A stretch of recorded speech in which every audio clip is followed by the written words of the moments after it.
La psychoénergie relationnelle renvoie à notre capacité d'agir, et que cette capacité d'agir, elle est complètement dépendante de notre psychologie. Il y a un processus en 4 étapes qui se divise. Première étape, c'est l'émergence des attentes des stagiaires. Deuxième étape, c'est la lecture de leurs ressources et des obstacles à leurs attentes.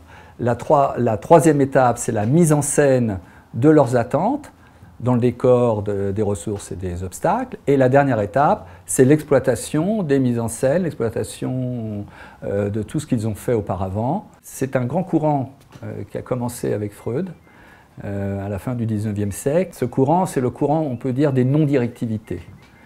Il y a plusieurs non-directivités. La psychanalyse, quelque part, est une non-directivité au sens où les personnes se laissent aller à la libre association, même s'ils sont obligés d'associer.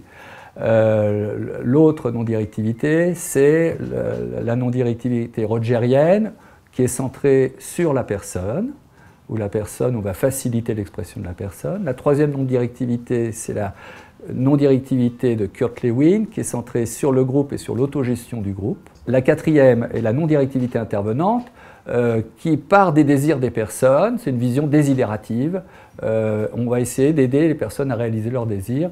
Et la cinquième, dans le prolongement, c'est la PER. C'est une approche pluraliste, c'est-à-dire qu'on tient compte à la fois de ce que les personnes disent, mais aussi c'est une approche psychocorporelle, c'est-à-dire on va mettre en action le corps dans tous ses états, à savoir, ça peut aller du théâtre à des jeux de rôle, en passant par éventuellement des techniques de relaxation, de bien-être, du massage, etc. Quelles que soient nos activités, il y a plusieurs types de valeurs. Il y a les valeurs, on va dire, créatives relationnelles, qui sont les plus fortes, qui vont permettre le changement. Il y a les valeurs créatives non relationnelles, c'est les arts plastiques, tout ce qu'on va faire avec un support, la peinture, la sculpture, le modelage, etc. La troisième, c'est les activités, les valeurs de protection défensive, les valeurs utilitaires, se protéger, aller travailler, etc. Et enfin, les valeurs hyper défensives, super défensives, qui correspondent là à des protections de fermeture sur des croyances. Par exemple, une valeur religieuse par rapport à l'angoisse de la mort, une angoisse, les valeurs de richesse, par rapport à la peur, l'angoisse de la misère, l'autorité qui est par rapport aux angoisses sociales. Voilà, ça va constituer les super-défenses. Donc 4 systèmes de valeurs qui vont être importantes en psychoénergie pour voir où sont les personnes et vers quoi elles peuvent tendre et comment on peut les aider à se transformer.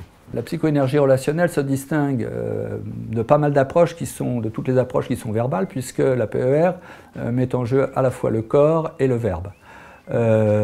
Par ailleurs, on travaille en PER beaucoup sur la conscience et on ne s'occupe pas de l'inconscient comme peut le faire la psychanalyse, comme peut le faire un certain nombre d'approches d'obédience psychanalytique telles que la bioénergie, telles que l'analyse transactionnelle, la gestalt dans le courant psychanalytique. Nous on travaille sur la conscience.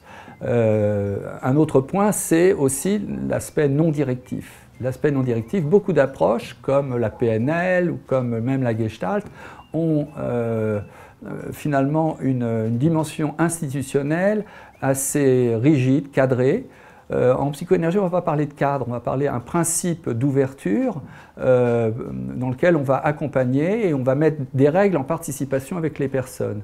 Alors que dans les autres approches, souvent les règles sont établies de manière externe, on impose les règles et c'est comme ça, c'est pas discuté avec les gens du groupe. Donc ça, ce sont des grandes différences.